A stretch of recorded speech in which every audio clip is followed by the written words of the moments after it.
Galera, vocês provavelmente conhecem o John Wick, o Baba Yaga que é vivido pelo lendário ator Keanu fucking Reeves. E se eu te disser que o John Wick agora é imortal, galera, hein? Como foi a história, homem? Isso mesmo, o homem é imortal. Esse aqui, dessa história que eu vou contar pra vocês, é o verdadeiro Baba Yaga. E essa HQ aqui, galera, é chamada Berserk, que tem o Keanu Reeves como protagonista, aborda muito bem essa ideia de um guerreiro imortal conhecido apenas como B, amaldiçoado e destinado à violência, lutando pra descobrir a origem de seus poderes e a verdade sobre a sua existência sangrenta e infinita. Fica ligado, nerd doidão, que agora vocês vão conhecer o B, o John Wick imortal de uma realidade alternativa. Na tradição nórdica, os Berserkers eram guerreiros que antes da batalha alcançavam um estado de fúria insana que os levava a perder a razão e a lutar com raiva e vigor inigualáveis. O protagonista dessa história não pode ser definido exatamente como nórdico, mas é dotado de tamanha sede de sangue e de violência que enlouquece contra os adversários igual um Berserk. Essa história gira em torno dele, pessoal, do homem com poderes misteriosos conhecido apenas como B. Depois de ele vagar pelo mundo durante séculos e séculos, ele finalmente conseguiu encontrar um refúgio. Agora, nos dias atuais,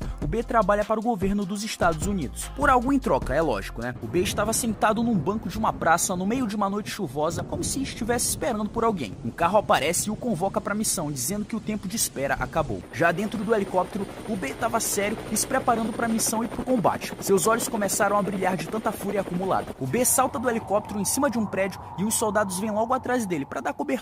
Ele já chega metendo bala e pipocando os inimigos, e destroça a cabeça de um cidadão lá só com um soco. Eita, eu não queria ser esse cara não. Aparecem mais soldados e o B ataca e mata todos eles. Nos quadrinhos seguintes temos a ação acontecendo, e ao mesmo tempo uma conversa paralela que o B está tendo com uma pessoa. Mas vamos continuar na ação e depois eu conto a conversa. O B entra numa sala e ali começa a brutalidade, nível Mortal Kombat mesmo, galera, nível invencível. É tripa, olho pulando pra fora, mandíbula sendo arrancada. Doido, esse B é tão ruim de brabo, né, que ele tirou a clavícula do cidadão lá, enfiou no pescoço dele, bicho. Tu é doido, é, homem? Esse bicho é insano demais. Ele ainda arranca o braço de um e fica batendo nele com o braço. Os soldados perguntam para um remanescente do massacre onde estava o presidente, dando a entender, né, que o alvo da missão era esse tal de presidente. O subordinado falou que ele estava indo pro aeroporto. O B pega ele e se joga com o cara do prédio sem medo do perigo, né? Eles caem em cima de uma van e um carro de guerra com uma metralhadora em cima aparece e começa a fuzilar o John Wick imortal. Eu sei que não é o John Wick, galera, mas pô, eu falo isso porque ele parece demais com ele, né? E é uma história muito interessante, então fica até o final. O B pula em cima do carro, dando uma bica na cara do motorista, jogando ele pra fora. Aparece outro soldado e dá um tiro, mas B consegue desviar. Ele pega uma granada e coloca no peito do inimigo, se explodindo junto com ele, com o soldado. O B consegue se regenerar aos poucos, dependendo dos danos, né? Se for muito severo, ele demora mais pra se regenerar. Então ele dirige o carro até o aeroporto e colide com um jatinho que estava prestes a partir. Uma explosão acontece. O B chega todo deformado e detonado pra completar a missão. Ele recebeu ordens do capitão de capturar o presidente vivo, mas ele não escuta, né? Ele simplesmente amassa a cara do cidadão lá com um só soco e ainda arranca o coração dele, pô. E aperta com toda a força fazendo um suquinho de morango. Ele olha pro lado e tem um garoto, né? Provavelmente o filho daquele homem morto. Ele tava vendo todo o acontecimento brutal. Um olhar de medo e de choque. O B se lembra de alguém. Depois disso, todo lascado, ele é levado pelo esquadrão de volta pra base. O capitão elogia o trabalho do B e dá a ele um comprimido dizendo que é hora do novo protocolo. Ele é levado pra uma base secreta do governo americano em Tacoma, perto de Washington. Lá ele recebe atendimento e cuidados médicos, eles o lavam e o examinam. Os órgãos comprometidos dele estavam se regenerando. Eles cortaram o dedo indicador de sua mão e colocaram na máquina de genes de clones. O objetivo do governo, pessoal, era replicar o poder do B e criar clones a partir dos genes dele, para criarem assim um exército de clones de super soldados. Depois disso, o B aparece sentado com roupas de paciente conversando com uma mulher. Ela diz que já faz um ano que eles estão trabalhando juntos. Um ano que B está trabalhando com o governo dos Estados Unidos. Ela disse que ajudou ele bastante e em troca dessa ajuda, ele colaborou nas missões. Tudo que o B deseja agora, pessoal, é a mortalidade, um fim à sua infinita existência. A doutora Diana estava disposta a alcançar isso. Ela estava estudando o B. Ela estava meio que estudando o B, tentando entender o seu poder, né? Mas para que ela pudesse entender melhor, ela tinha que fazê-lo lembrar do começo, né? Da origem de tudo, dos poderes do Berserk. Ela aplica uma injeção no braço dele, na intenção de ajudá-lo a lembrar de tudo. No momento da missão, aquele garoto acabou sendo morto por um soldado para não deixar testemunhas. Quando o B viu os olhos do garoto, ele se lembrou do seu pai e também se lembrou de ter nascido há 80 mil anos atrás. Ele toma outra pílula que o ajuda a se lembrar das coisas e ele se lembrou de quando estava nos braços de sua mãe. Então, ele começa a contar a sua história. Há 80 mil anos atrás, o povo dele era nômade. Eles viviam procurando um lugar para se fixarem, né? E com o tempo o povo achou um lugar perto de um vale fértil, mas acabaram sofrendo com as tribos vizinhas, né? Que eram muito poderosas e era difícil de se defenderem delas. Eles sempre eram saqueados, né? E perdiam mulheres e crianças que eram levados pelos guerreiros das tribos rivais. Nesse cenário caótico aparecem o pai e a mãe do B. Eles já não aguentam mais viver assim, vivendo sob pressão de outras tribos. Então a mãe de B decide rogar aos deuses por uma arma, algo com que eles pudessem se defender. E assim a mãe de B começou um ritual para oferecer aos deuses, coletando assim plantas, ervas e tudo mais. A doutora Diana ficou curiosa, perguntando pro B se ele sabia quais foram as substâncias que a mãe dele usou e ingeriu no ritual, a fim de aplicarem o mesmo método, né, pro governo obter o mesmo poder. Eles estavam estudando as lembranças dele para chegarem no local onde tudo aconteceu, onde ocorreu o ritual, né, e o nascimento do B. E ela faz um ritual ao deus chamado Unut. E galera, essa cena aí na HQ, galera, um trovão cai lá sobre a mulher. Ela tá lá na caverna, né, fazendo o ritual dela, clamando pela arma, e um trovão cai sobre a mulher.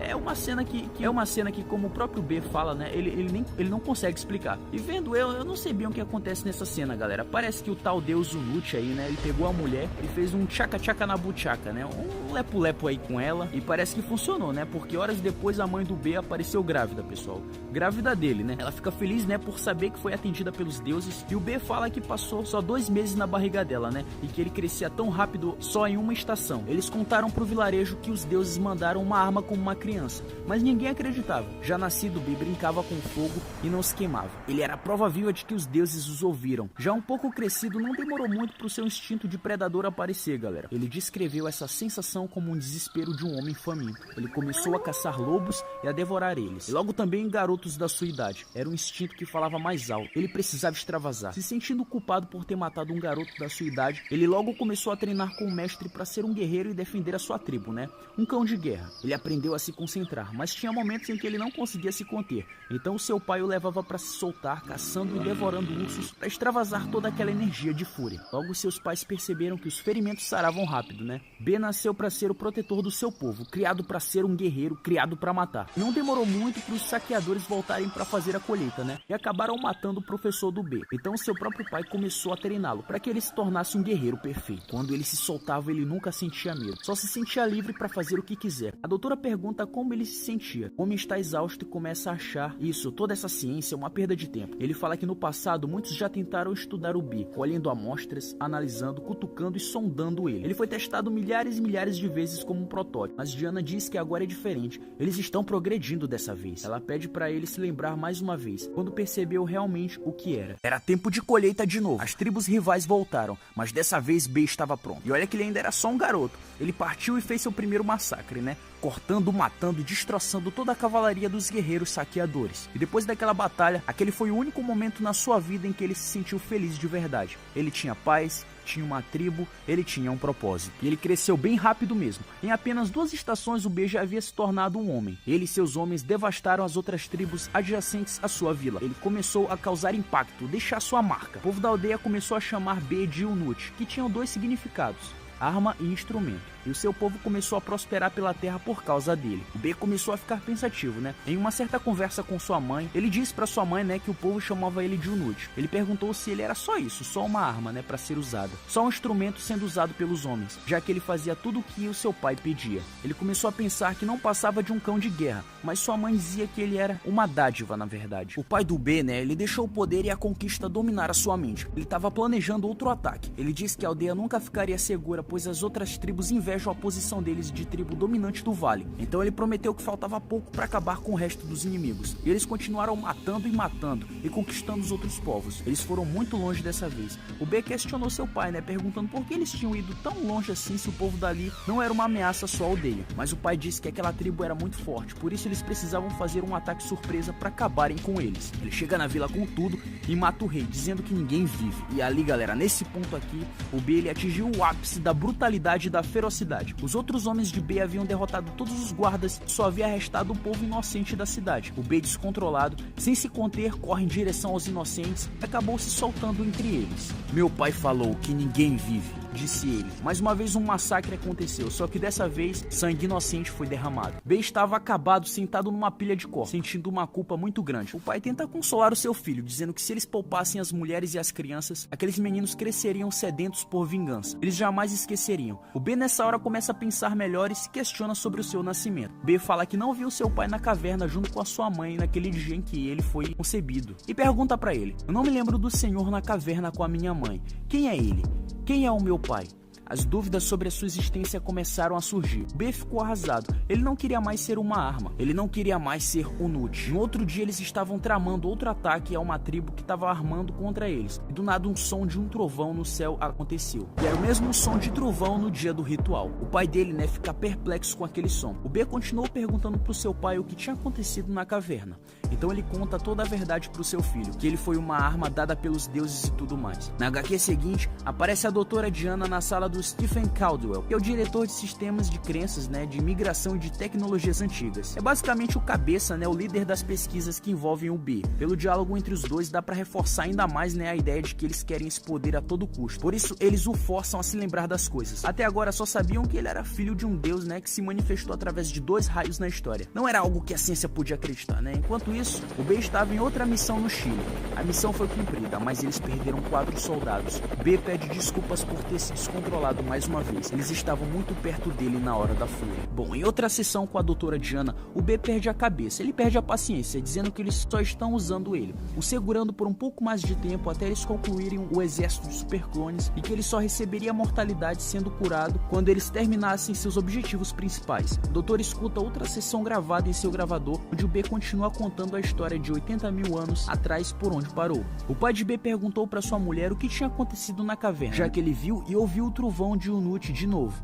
Ela disse que foi orar aos deuses pedindo pelo fim do sofrimento de B. Ela estava com uma espécie de artefato em sua mão. Ela diz que esse artefato é um presente dos deuses e que isso vai livrar o Nut da maldição da imortalidade. Mas o pai não concorda e joga o artefato em uma cratera. Mas um guerreiro chega e diz que as tribos dos lobos vão atacar a aldeia em breve. Então eles decidem agir primeiro, Eles acabam indo parar direto numa armadilha. Eles foram emboscados num vale onde muitos foram mortos por flechadas. Os inimigos começaram a atacar. O B começou a lutar com tudo e acabou matando um dos seus sem perceber. Aquilo ali não passava de uma distração, galera. Os outros inimigos, eles atacaram a aldeia enquanto o B estava longe dela. Eles correram de volta pra lá, mas já era tarde demais. A maioria do povo já tinha morrido. E pra piorar, a mãe do B acabou sendo morta também, pessoal. Ele continuou lutando em seu estado de fúria. O verdadeiro bicho papão. B, ao ver a sua mãe morta, desiste de tudo, Da vida, de lutar, de tudo. Ele se entrega à derrota e à solidão. O pai de B foi morto pelos soldados que ainda lutavam, enquanto B deu as costas pra ele e foi embora. Logo depois ele ficou vagando por aí e foi encontrado pelos inimigos e foi destroçado, massacrado por eles. Tudo que restou no chão foi só um amontoado de carne. Passou-se um tempo